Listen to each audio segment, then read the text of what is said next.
కాకాలోకంకి స్వాగతం. ఈ కంటెంట్ మీకు నచ్చినట్టయితే లైక్ చేయండి, మీ బంధుమిత్రులకి షేర్ చేయండి.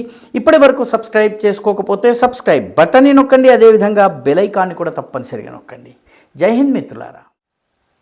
ఒక దేశపు ప్రధానమంత్రి ఏకంగా అమెరికాకు వెళ్ళి అక్కడ ఉన్నటువంటి వాళ్ళ ముందు చేతులు జోడించి మా దేశాన్ని కాపాడండి, మా దేశానికి అది అత్యవసరము, దాన్ని మీరు దయచేయండి, దాన్ని ఇవ్వండి, దాని మీద కొంత రాయితీ ఇవ్వండి అని వేడుకుంటే ఆ దాతలు ఎవరైతే ఉన్నారో అంతర్జాతీయ ద్రవ్యనిధి ఇంటర్నేషనల్ మానిటరీ ఫండ్ మనసు కరిగిపోవాలి.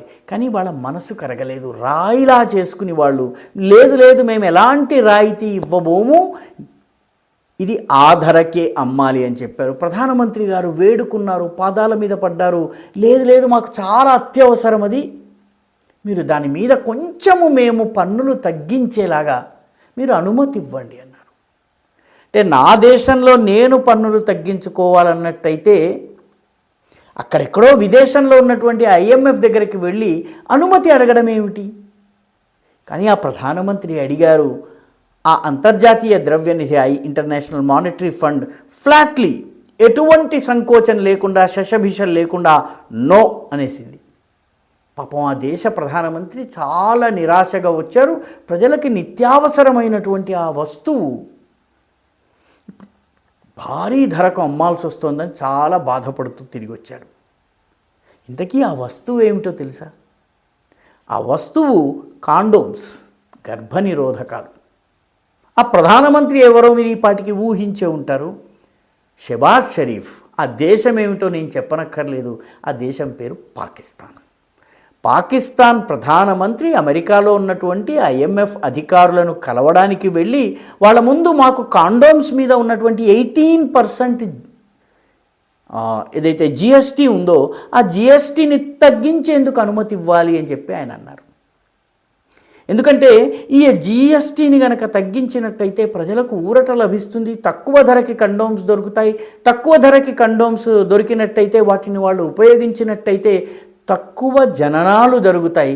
కాబట్టి పాకిస్తాన్ యొక్క జనాభా పెరగడం వల్ల, వనరుల లేమి వల్ల మేము ప్రజలకు కనీస అవసరాలు ఇవ్వలేకపోతున్నాం. కాబట్టి కండోములు దయచేయండి మహాప్రభో, దానికి ట్యాక్స్ని తొలగించండి మహాప్రభు అని చెప్పి పాకిస్తాన్ ప్రధానమంత్రి అడుగుతున్నారు. ఒక దేశ ప్రధానమంత్రి తన దేశంలో ట్యాక్స్లను తగ్గించాలా పెంచాలా అన్నటువంటి నిర్ణయము తీసుకోలేని దుస్థితిలో ఉన్నారు. ఎందుకంటే IMF అక్కడ విధిలిస్తే కానీ ఇక్కడ పాకిస్తాన్లో నడవదు.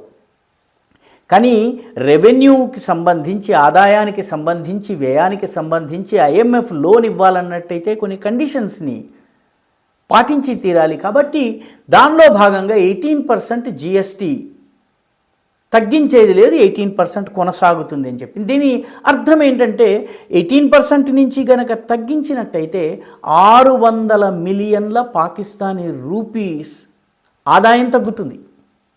అన్ని కండోమ్స్ వాడుతున్నారు కాబట్టి 600 మిలియన్ పాకిస్తానీ రూపీస్ ఆదాయం తగ్గుతుంది.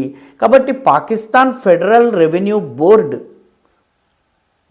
ప్రధానమంత్రి ద్వారా ఈ అప్పీల్ని పంపించినా కూడాను IMF నిరాకరించింది. ఎందుకంటే పాకిస్తాన్లో పాపం కండోమ్స్ చాలా అవసరం. ఎందుకంటే పాకిస్తాన్ జనాభా యొక్క పాపులేషన్ గ్రోత్ రేట్ 2.5 ఉంది.